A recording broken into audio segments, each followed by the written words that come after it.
Hello friends, welcome to plastics world. आज हम पढ़ेंगे HIPS, हाई इम्पैक्ट पॉलीस्टायरीन। जैसा कि आपको बताया था पिछले वीडियोज में, पॉलीस्टायरीन 3 प्रकार के होते हैं।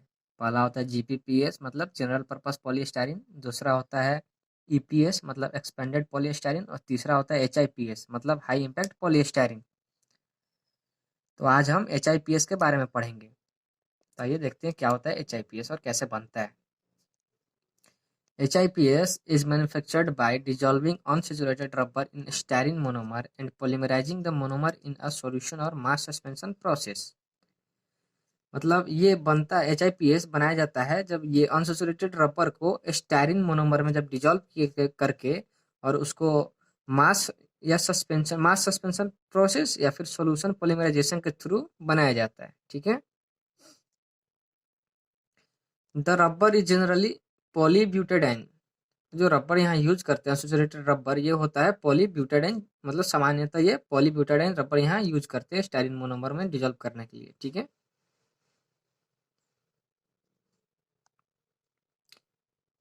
In this process the resultant blend will contain not only rubber and polystyrene but also a graft polymer where short styrene side chain have been attached to the rubber molecules, and this enhances the impact strength। इस process में जो resultant blend मिलता है हम लोग, मतलब दोनों को जब डिजोल्व करके जो ब्लेंड मिलता है, वो सिर्फ रबर और पॉलीस्टायरीन नहीं, मतलब उसके साथ सिर्फ रबर और पॉलीस्टायरीन नहीं होता है, बल्कि ग्राफ्ट पॉलीमर होता है जिसके साथ स्टायरीन के साइड चेन अटैच होते हैं, जिससे कि रबर मॉलिक्यूल के इम्पैक्ट स्ट्रेंथ को इनहेंस करते हैं, जो मतलब बढ़ाते हैं इम्पैक्ट स्ट्रेंथ रबर के। ठीक है। The rubber content is The rubber content in solution polymerization can go up to 14% by weight। Solution polymerisation में जो रबर कंटेंट होता है वो बाई वेट, मतलब वजन उसका 14%, टोटल वेट का 14% तक उसका वजन हो सकता है। ठीक है, यह रहता है। HIPS obtained by this process are having impact strength 7 time greater than GPPS। इस प्रोसेस से जो हम HIPS बनाते हैं या मिलता है, हमें प्राप्त होता है, उसका इम्पैक्ट स्ट्रेंथ GPPS के मतलब जनरल पर्पस पॉलीस्टायरीन के 7 गुना ज्यादा स्ट्रेंथ मिलता है। ठीक है।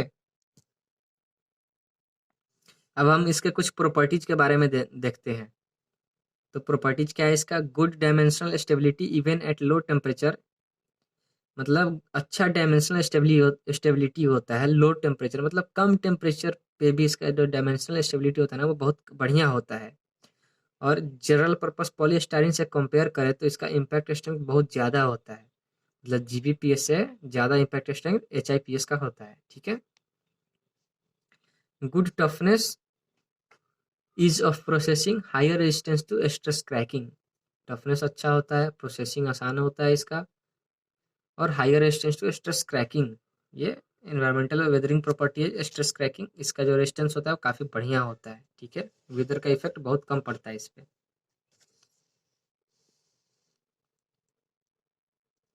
High elongation to break, less resistance to ageing than GPPS। इसका इलोंगेशन एक ब्रेक जो होता है बहुत अच्छा इलोंगेशन होता है इसमें, और less resistance to ageing than GPPS। GPPS जो होता है वो एजिंग का अच्छा रेजिस्टेंस होता है, लेकिन ये उससे थोड़ा सा कम रेजिस्ट करता है एजिंग को। ठीक है। Lower hardness and rigidity than GPPS and dissolved by alcohols, ketones, ethers, etc। मतलब इसका जो हार्डनेस और रिजिडिटी होता है वो थोड़ा कम होता है GPPS से। ठीक है। GPPS जो होता है HIPS से ज़्यादा हार्ड और रिजिड होता है, लेकिन HIPS जो होता है वो GPPS जनरल पर्पस पॉलीस्टायरीन से थोड़ा कम हार्ड और कम रिजिड होता है। ठीक है। और डिजल्व हो जाता है किसमें किसमें? अल्कोहल में, कीटोन में और ईथर में। ये सब में ये डिजॉल्व हो जाता है, मतलब घुल जाता है। ठीक है। अब इसका देखते हैं स्पेसिफिक ग्रेविटी जो होता है वो 1.05 होता है। ठीक है। टेंसाइल स्ट्रेंथ होता है वो 16 से 41.3 मेगा पास्कल होता है। टेंसाइल मॉडुलस जो होता है वो 1653 से 2549 MPa। फ्लेक्सुरल मॉडुलस होता है 1791 से 2687 MPa। और डाइलेक्ट्रिक स्ट्रेंथ जो होता है वो 11.8 से 19.7 किलोवोल्ट पर mm होता है।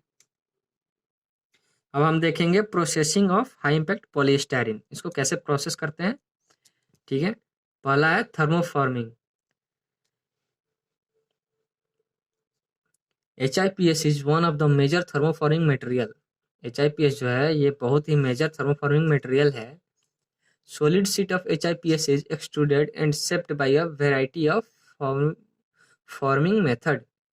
इसका जो सॉलिड शीट होता है HIPS का वो एक्सट्रूडेड किया जाता है, मतलब एक्सट्रूजन प्रोसेस से एक्सट्रूडेड किया जाता है, ठीक है, और उसको शेप दिया जाता है फॉर्मिंग मेथड से, मतलब वैक्यूम फॉर्मिंग, थर्मोफॉर्मिंग जो होता है उस फॉर्मिंग मेथड से उसको बहुत सारे जिस वैरायटी में हमको जिस आकार का शेप चाहिए, साइज चाहिए, वैसा हम फॉर्मिंग मेथड से उसको शेप और साइज कर देते हैं, ठीक है। The most common method is inline vacuum forming. सबसे जनरली मतलब जो कॉमन मेथड है वो है इनलाइन वैक्यूम फॉर्मिंग। इसके बारे में हम आपको प्रोसेसिंग में और डीपली बताएंगे। In this process, vacuum is drawn between sheet and mold or pressure is applied to the mold plug while air is drawn out from the space the sheet and mold। मतलब ये जो inline vacuum forming होता है इसमें जो vacuum होता है वो सीट और मोल्ड प्रेशर के बीच में अप्लाई किया जाता है, ठीक है। सीट और मोल्ड के जो है उसके बीच में से वैक्यूम ड्रॉ किया जाता है, ठीक है। Pressure is applied to the mould plug. Pressure जो है वो मोल्ड प्लग, एक मोल्ड में एक प्लग लगा रहता है उसके थ्रू अप्लाई करते हैं, जबकि एयर जो है वो सीट और मोल्ड के बीच में जो स्पेस होता है ना वहां से एयर खींचा जाता है, मतलब वैक्यूम वहां क्रिएट किया जाता है, ठीक है। Typical forming temperature range is around 130 degree to 180 degree. मतलब इसको फॉर्मिंग में जो टेम्परेचर हम लोग यूज करते हैं जनरली वो 130 से 180 डिग्री तक का टेम्परेचर हम मेंटेन करते हैं। And temperature at which forming may be removed from the mould is 85 degree Celsius. और जब हम कूलिंग के टाइम जब इसमें हर एक प्रोसेस में हम कूल करते हैं ना तो इसका जो कूलिंग टेम्परेचर है जब हम मोल्ड से प्रोडक्ट निकालते हैं तो वो टेम्परेचर 85 होता है। 85 डिग्री जब टेम्परेचर आ जाता है तो हम मोल्ड से प्रोडक्ट जो है वो रिमूव कर लेते हैं, बाहर निकाल लेते हैं। अब हम देखते हैं इसके एप्लीकेशंस क्या क्या हैं। पहला हाउस होल्ड मतलब घर में हम इसके क्या क्या यूज करते हैं। HIPS यूज्ड इन जग, मतलब जो जग होता है वो जग मग, वो जग होता है। Dishes thali, beakers, butter dishes, hair brushes, pens, disposable cups, air cooler, body etcetera, ये सब सारे प्रोडक्ट हैं, ये हाउस होल्ड प्रोडक्ट ये HIPS के बनाए जाते हैं। दूसरा है packaging, venting and portion cup lid, ठीक है। वेंटिंग और पोर्शन कप लिड जो होता है वो बनता है। प्लेट्स एंड बाउल्स, प्लेट मतलब और बाउल्स कटोरी, ठीक है, प्लेट और कटोरी। डेयरी कंटेनर्स, डेयरी के जो कंटेनर्स होते हैं फूड, डेयरी में जो फूड पैक करते हैं वो कंटेनर्स भी HIPS के मैन्युफैक्चरिंग किए जाते हैं, ठीक है। अब देखते हैं इंडस्ट्रियल क्या क्या प्रोडक्ट बनाते हैं। हेलमेट, हेलमेट तो आपको पता ही होगा। Textile and marine parts, neck pieces for pen, pen का जो ये नेक का पीस होता है मतलब गर्दन के साइड का जो हिस्सा होता है वो सब HIPS के बनते हैं। Air coolers, rotary drums, machine housing, machine के अंदर का जो हाउसिंग होता है वो सब भी, ठीक है। इलेक्ट्रिकल एंड इलेक्ट्रॉनिक्स में देखिए क्या क्या बनते हैं। Portable TV cabinets, transistor cabinets, knobs and lining, air conditioner and air cooler front grills, television cabinets, PCB covers. तो ये सारे एप्लीकेशन हैं HIPS के। तो फ्रेंड्स वीडियोज़ को लास्ट तक देखें, फिर हम मिलते हैं नेक्स्ट वीडियोज़ में। हम जानेंगे ABS के बारे में, एक्राइलोनाइट्राइल ब्यूटाडीन स्टायरीन क्या होता है और क्या क्या प्रॉपर्टीज एप्लीकेशन है, कैसे मैन्युफैक्चर किए जाते हैं, ठीक है। तो वीडियोज़ को देखिए, लाइक करिए, शेयर करिए, चैनल को सब्सक्राइब करिए। फिर मिलते हैं नेक्स्ट वीडियोज़ में, तब तक के लिए थैंक यू सो मच।